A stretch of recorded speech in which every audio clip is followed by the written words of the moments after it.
Guys, हमारे देश का प्राचीन विज्ञान इतना ज्यादा विकसित था कि आजकल के साइंटिस्ट भी उसे देखकर हैरान रह जाते हैं। ऐसे ही एक महान साइंटिस्ट का नाम है आर्यभट्ट, जिन्होंने जीरो का आविष्कार तो किया ही, उन्होंने 1400 साल पहले बिहार में दुनिया का पहला एस्ट्रोनॉमिकल कैंप भी बनाया था, तारों की स्टडी और ब्रह्मांड के राज को जानने के लिए। इस जगह का नाम अब है तारेगणा, जिसका मतलब है तारों की गणना।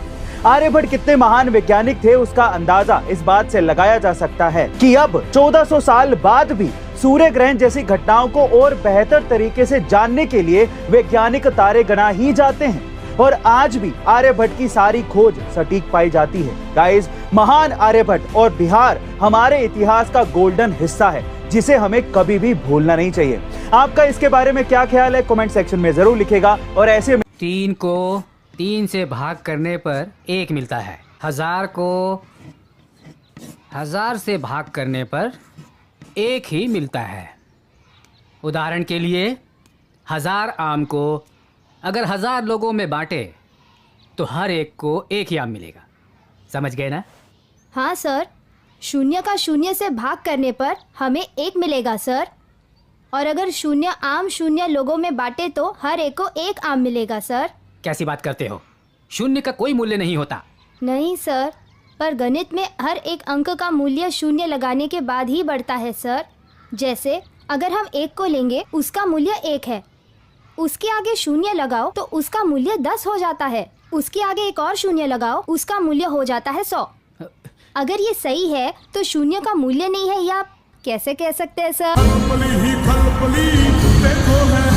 खगोल शास्त्र के विद्वान थे आर्यभट्ट। इन्होंने अपनी खोज से पूरी दुनिया में भारत का मान बढ़ाया था। भारत को अंतर्राष्ट्रीय स्तर पर गणित में अपना सीना चौड़ा करने का अवसर दिया था।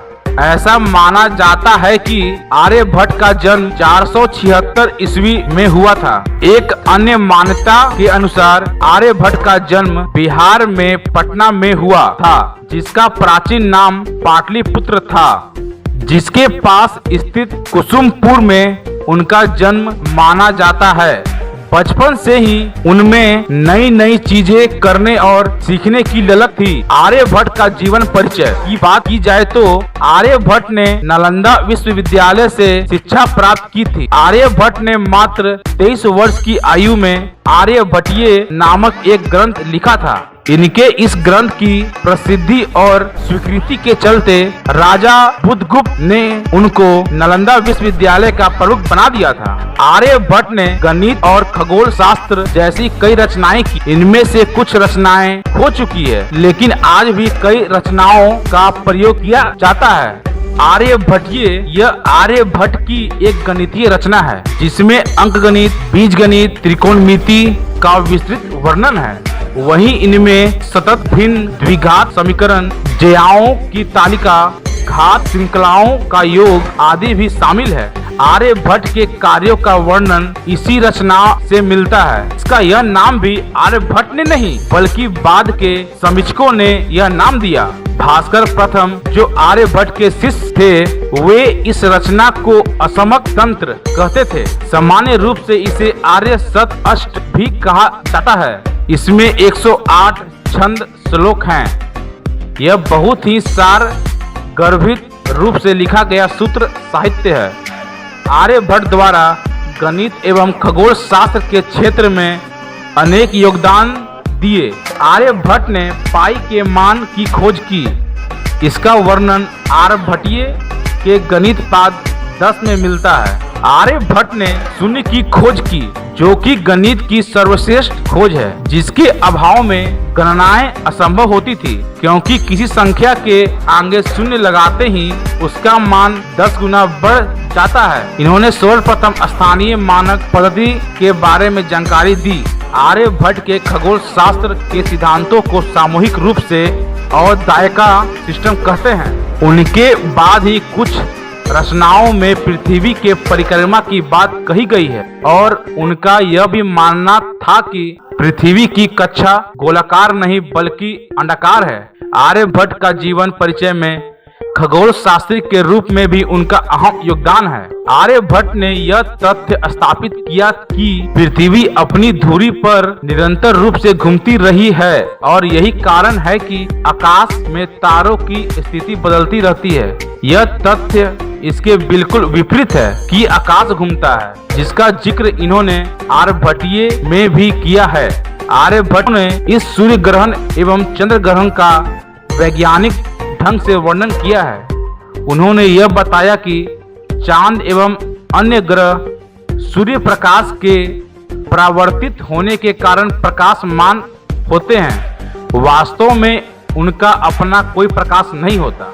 पृथ्वी अपनी धुरी पर घूमते हुए सूर्य की परिक्रमा करती है और चंद्रमा अपनी धुरी पर घूमते हुए पृथ्वी की परिक्रमा के साथ ही सूर्य की भी परिक्रमा करता है। और इस दौरान जब पृथ्वी और सूर्य के बीच जब चंद्रमा आ जाता है तो चंद्रमा के बीच में आने से सूर्य का उतना हिस्सा छुप जाता है और वह हमें काला या प्रकाशहीन दिखाई देता है और यह घटना सूर्य ग्रहण कहलाती है। चंद्रमा अपनी धुरी पर घूमते हुए पृथ्वी की परिक्रमा के साथ ही सूर्य की भी परिक्रमा करता है और इस दौरान सूर्य और चंद्रमा के बीच पृथ्वी आ जाती है तो पृथ्वी की परछाई चंद्रमा पर पड़ती है और वह सूर्य प्रकाश प्राप्त नहीं कर पाता और यह घटना चंद्र ग्रहण कहलाती है। पृथ्वी की छाया जितनी बड़ी होती है ग्रहण उतना ही बड़ा होगा।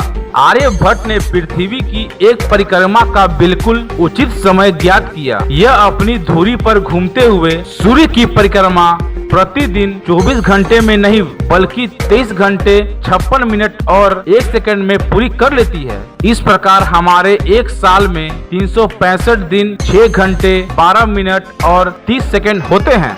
आर्यभट्ट द्वारा रचित आर्यभट्टीय का उपयोग आज भी हिंदू पंचांग में किया जाता है। गणित और खगोल शास्त्र में उनके अतुलनीय योगदान को देखते हुए भारत के प्रथम उपग्रह का नाम उन्हीं के नाम पर आर्यभट्ट रखा गया है। आर्यभट्ट ने दशमलव प्रणाली की खोज की थी। आर्यभट्ट ने सूर्य सिद्धांत की भी रचना की थी। आर्यभट्ट ने अंकों को दर्शाने के लिए कभी भी ब्राह्मी लिपि का उपयोग नहीं किया, जो कि वैदिक समय से सांस्कृतिक प्रथा के अनुसार चले आ रहे थे। उन्होंने सदैव अक्षर का ही प्रयोग किया। इस प्रकार आर्यभट्ट हमारे देश के महान गणितज्ञ एवं